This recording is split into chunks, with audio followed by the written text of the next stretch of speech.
Halo guys, gak kerasa ya gak sih udah 2024. Dan banyak banget info yang udah bermunculan tentang penerimaan mahasiswa baru di universitas. Dan itu gak hanya di Indo, bahkan beasiswa di luar negeri juga udah mulai muncul info-infonya. So, di sini gue mau sharing ke kalian tentang hal apa aja sih yang gue lakuin, dan mungkin ini bisa menjadi tips buat kalian semua. Sebelumnya gue mau kasih info, gue keterima di Universitas Islam di Jakarta. Lo pasti tahu lah univ apa itu yang terkenal banget. Dan gue masuk Fakultas Ekonomi dan Bisnis. So, gue keterima jalur SMPTN. Jadi gue gak perlu tes lagi. Gue cuman pakai nilai rapot sama sertifikat prestasi. So, ini hal-hal yang gue lakuin dan mungkin menjadi tips buat kalian. Yang pertama, bikin list universitas yang lo impikan. Nah, waktu kelas 10, gue udah mulai harus memilih jurusan apa kan. So, waktu itu gue udah tahu ke depan mau jurusan apa. Gue waktu itu ngambil sosial, IPS. Jadi gue nggak ngambil IPA ataupun keagamaan. Gue ngambil IPS. Dan disitu gue bikin list univ yang gue impikan. Jadi kayak lo bikin 3 pilihan univ, lo mau di dalam negeri atau di luar negeri. Nah, ini bisa lo lakuin.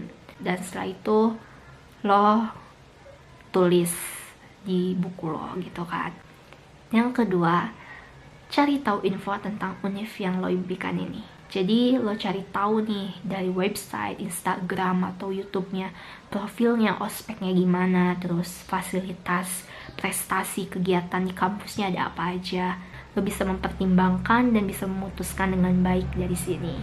Dan mungkin lo juga bisa bertanya infonya dari kakak kelas lo yang alumni dari univ itu, yang kuliah di universitas itu. Jadi lo bisa nyari info dari kakak kelas lo yang kuliah di situ.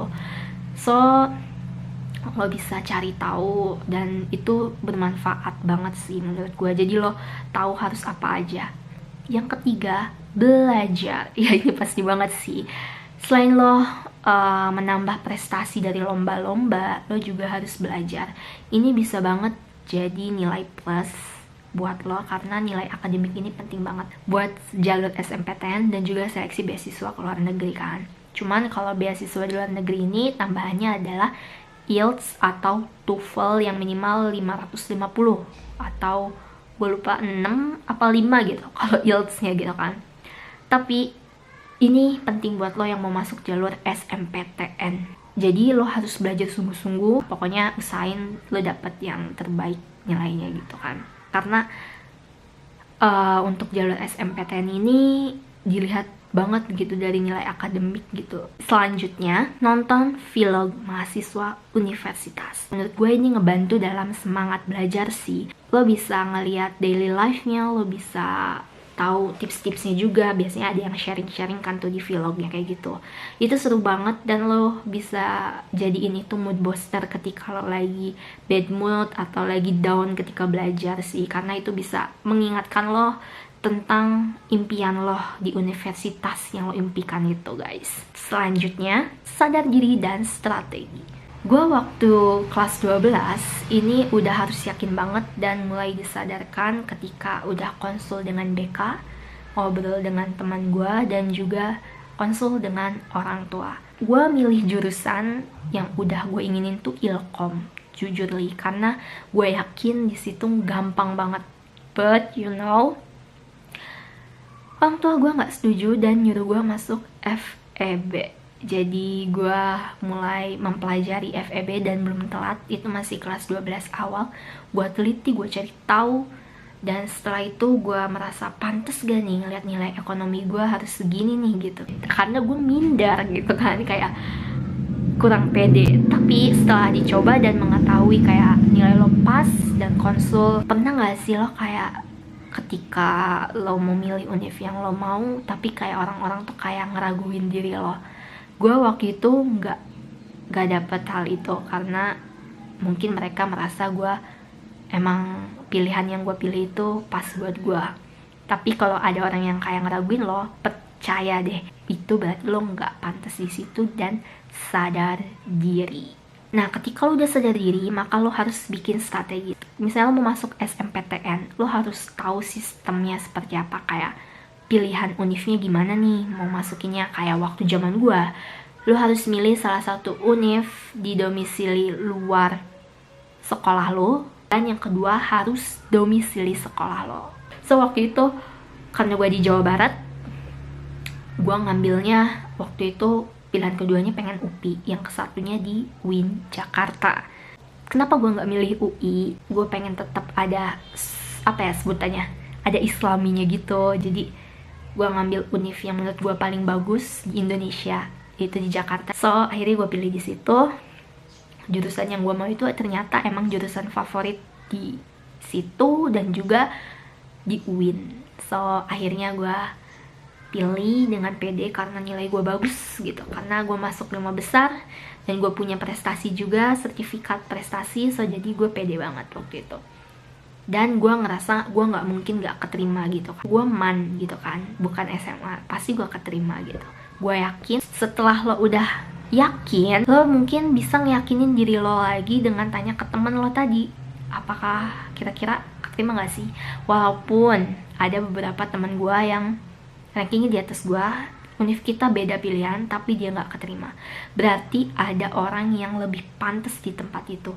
Dan lo nggak boleh sedih, karena di situ ada jalur lain lah selain dari SMPTN.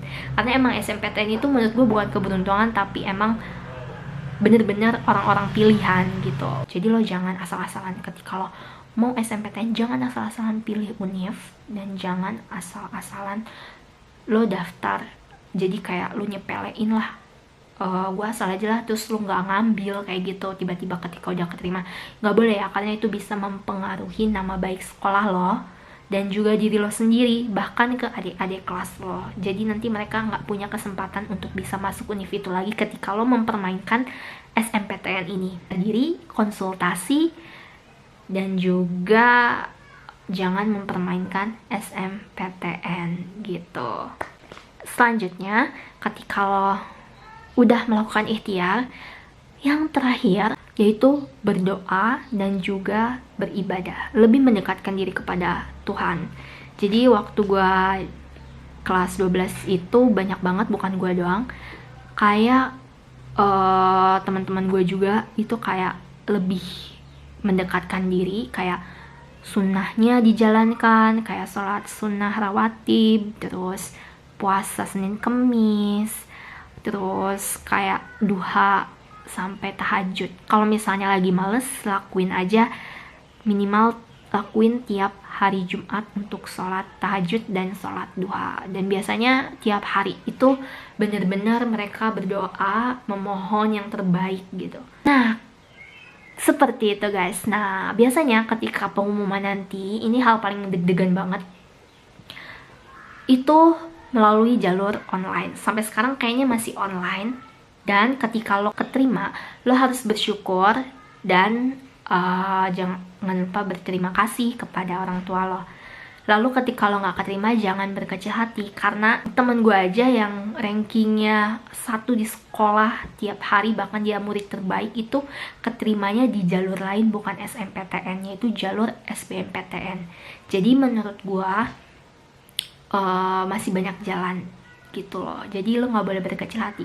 Yang mau masuk swasta juga, kalian harus teliti dalam hal tanggal. Biasanya nih orang menyepelekan kayak deadline-nya tanggal segini terakhir pendaftaran, jadi lo nyantai. Sebenarnya gak boleh nyantai pokoknya guys. Kalian harus semangat terus, ambisius terus, terus kalian harus bisa memanage waktu dengan baik, karena ini kalian lagi berlomba-lomba dengan ribuan orang siswa yang mau masuk univ. Jadi kalian nggak boleh leye-leye gitu, kerahkan semua gitu loh. Walaupun jalur SMPTN dibantu diurusin sekolah, but you know daftarnya itu sendiri. Kalian harus semangat. SBMPTN juga, apalagi mandiri, apalagi yang beasiswa ke luar negeri, ini harus prepare yang matang ya guys, karena syaratnya ini lebih ribet daripada yang mau daftar ke univ di Indonesia. Jadi begitu guys, hal-hal yang udah gue lakuin dan mungkin bisa jadi tips buat kalian. So, semoga bermanfaat dan terima kasih. Jangan lupa like and subscribe. Bye.